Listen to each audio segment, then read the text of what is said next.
Hello and welcome to Azreality Gaming. My name is Dustin, and today we'll be reviewing Marvel's Midnight Sun by Firaxis, the same studio who brought to us XCOM.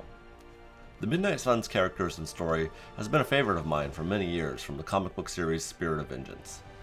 When it was announced there would be another Marvel game, I thought, oh great, another Ultimate Alliance game. But Midnight Sun isn't your grandpa's Ultimate Alliance. Instead, by the end of this review, you'll know why I played so much for the first 2 days that I had to take a break just to recharge my controller because they were all out of batteries, and if you should give this game a shot or not. So let's get into it. First, I'm standardizing my reviews to use 5 categories, which are going to be story, characters, and character development, graphics and sound, playability and controls, and finally the fun factor. Each one is rated out of 10, and then averaged together to create a final game review score. Let's talk about what Midnight Sun is and is not. The game is a strategy turn-based game on one side and a dating friendship sim on the other. The fuck, you say? I know. It's an odd combination, but it sort of works out. The strategy portion of the game is card-based, where each character has a set amount of cards in a deck that can be used during combat. Each character has their own unique deck, and these decks can be altered and upgraded as you progress through the campaign.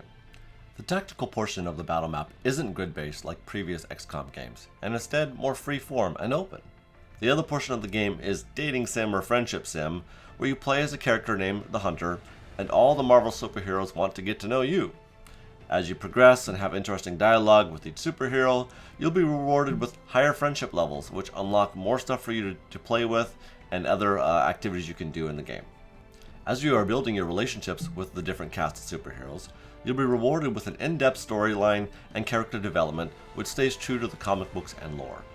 Spider-Man is really Spider-Man that got bit by a spider that gave him his superpowers.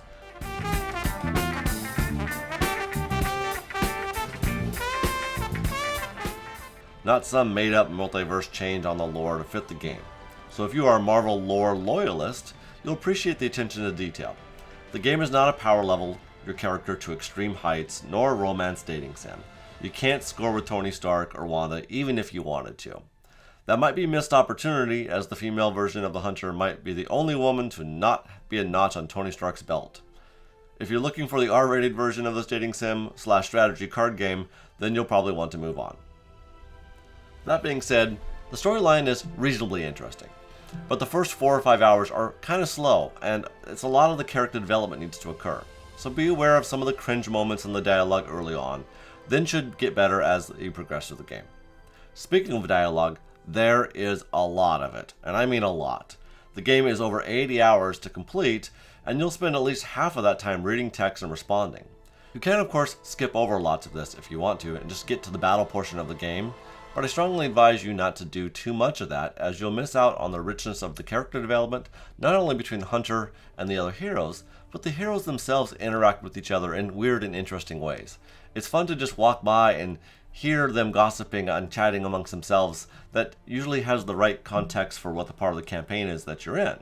You won't hear them talking about a situation or a character that hasn't happened yet, but once it does, they'll be all aflutter talking to each other. You can of course interact with each hero at certain times to do things like hang out or join the shop club or be part of the cool emo kids group. Every interaction you have will help to build your relationship with the hero in a positive or negative ways depending upon the choices that you make. Some of the interactions can be a bit silly at times, but with a click of a button you can get past all that and moving on to do something that isn't awkward. Just keep an open mind when exploring the story, and think of it as a small Disney Plus Phase 4 MCU film with all the trimmings. Story score 8 out of 10. The character cast is an interesting selection that ranges from tech billionaires to emo punk witches to stoic war heroes. I would not normally think to put all of these different characters together in a game, and they might have done a better job to mainstream some of them. Instead, there's a bunch of odd characters I knew very little about before the game, and after playing has enlightened me to their personal story, and I can find attachment to them. I barely knew who Magic was, except she was in that horrible New Mutants movie a while back, but there's a lot of history and lore to her character that was fun to discover. Some characters you thought were unavailable to you later become available without going into too many spoilers there. Just kind of play through the game and you'll see what I mean. You can also pay for the DLC and acquire even more characters such as Deadpool, which would be fun to see his interactions with the team for sure. The characters all have customization to the wardrobe and can be changed as you unlock more options during character relationship development. You can also unlock other clothing options from opening chests and completing special missions. Overall, the character choices were interesting, and I didn't like some of them at first, but later grew to appreciate the diversity. This isn't your usual Avengers team, and that can be a good thing. We'll give character score 7 out of 10. Let's talk about one aspect of the game that is a complete dumpster fire. The graphics. Oh my god, is this the late 90s? They didn't tell me I needed my PS2 to play this game. No, seriously, this game cutscenes are disturbing. It isn't even an art choice like with Blizzard or WoW or Overwatch. The game focuses all the graphic attention on your hero, the hunter, but other than that, they just get lazy. I mean, Tony Stark feels like he's got a paint-on mustache and eyebrows, while Logan's arm hairs are drawn on with Microsoft Paint. I mean, seriously, look at those things. They're just long, squiggly little black lines. I have to laugh at this, as it is a big distraction, but hey, I guess they spent all their development money on story, character development, and the battle scenes and that kind of stuff, and less on the graphics. I guess it's not surprising looking at other Firaxis games like XCOM. They kept the graphics simple there, and it worked, but in a AAA style game, they could have done a lot better. As for the music, it's the usual dub mix of MCU theme songs. Not much originality here, and nothing that I felt stuck. The sound effects for the combat and cutscenes is actually really great, and an improvement. When you smash another bad guy in the face in combat, it really sounds like you're a solid hit, and the visuals of your characters flying across the screen, smashing up against the wall after taking a big hit, really makes me say, oh my god, that's gotta hurt, as it looked and sounded like a serious blow. But alas, not enough to save the low graphics on the characters in the game. 5 out of 10 score. Playability and controls is an interesting part of the game. While the controls are responsive and I rarely misclick on something, the button layout for moves was a bit off. Normally on the PlayStation, the X is your usual select for most things, but then sometimes the O also progresses parts of the game. The triangle rarely gets used as they map the menu to the PlayStation options button, or that hamburger button. Most menus in other games are gotten to by pushing the triangle button, but instead they leave that to accept and finish like a character help mission instead. Like they couldn't just keep X and O or even square as an option to select that function. This is not a game-killing thing, and it might be a bit too much squabbling on my part, but I did find the button layout to be a bit wonky and took me a little longer to adjust to than normal. The playability portion of the game would have been fine, except they had a game-breaking bug discovered in the first week that prevented you from progressing the story and kept crashing the game.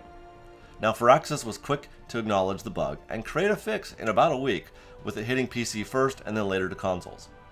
I basically lost 5 days of playtime because I couldn't progress.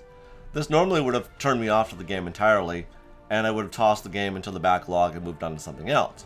But I'll give them credit as they created a fun-to-play game that I was willing to wait for the fix and then start playing again. Plus, kudos to Firaxis for being very communicative about the issues and working with the players to understand the problems. Some developer studios just ignore you for weeks, and then magically a patch might fix your problem. So cheers to Firaxis, I appreciate that.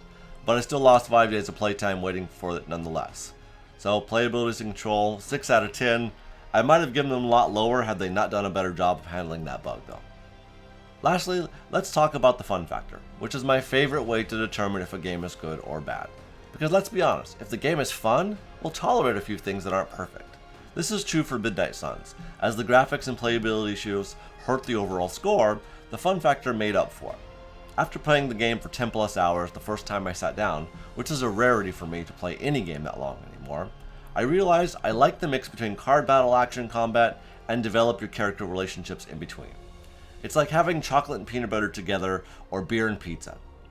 Those two activities are the core of the game, and it's simple, but how they divided it up into playing sessions makes for a very addictive time. I am a card game player at heart, and anyone who knows me and from my past knows that I like card games like Magic the Gathering, etc. So it's not surprising the simple yet unique nature of building an 8-card deck that your character uses in combat would be something I'd enjoy. There is real strategy to deck building and ensuring you have enough cards that generate resource points while still having heroic cards that spend those points. The cards that you spend the points on are stronger and more powerful, but a deck with just those in it will not be able to use any of them because you can't generate any of those resources. You have to create the right mix or blend between the two different card types in order to be successful. The strategy battles are challenging and fun to figure out different ways to maximize each turn as much as possible. There are challenge modes that are unlocked as you progress, which reward legendary gear and outfits that are extremely hard to figure out, and I'll be honest, I had to cheat a few times and look online to find the solutions. They are tough. Time is money, and with the game taking already 80 plus hours to complete, I don't have the luxury of trying to figure out all of these on my own. As I previously said, I spent an enormous amount of time playing this game in the first 2 or 3 days, which is a great example of a game hitting a solid 10 on the fun factor scale for me. Overall score is a 7 out of 10, which kills me to score it that way, as the fun factor should be enough to make the game a solid choice, but with the early bugs, glaring poor graphics, that's how we get where we are. The math doesn't lie. But I can still strongly recommend the game to anyone who likes strategy, turn-based, card-based type games, Marvel characters, and or dating, sim, story-driven gameplay, and want to get your money's worth with an 80-hour plus of game time. If that's you, then check it out and let me know what you think. If you enjoyed this video, make sure to give it a thumbs up. If you like retro to modern day gaming JRPG reviews, then maybe consider subscribing, as we probably have a lot in common and we'll get along just fine. Until then, be excellent to each other, keep on gaming, and we'll see you next time.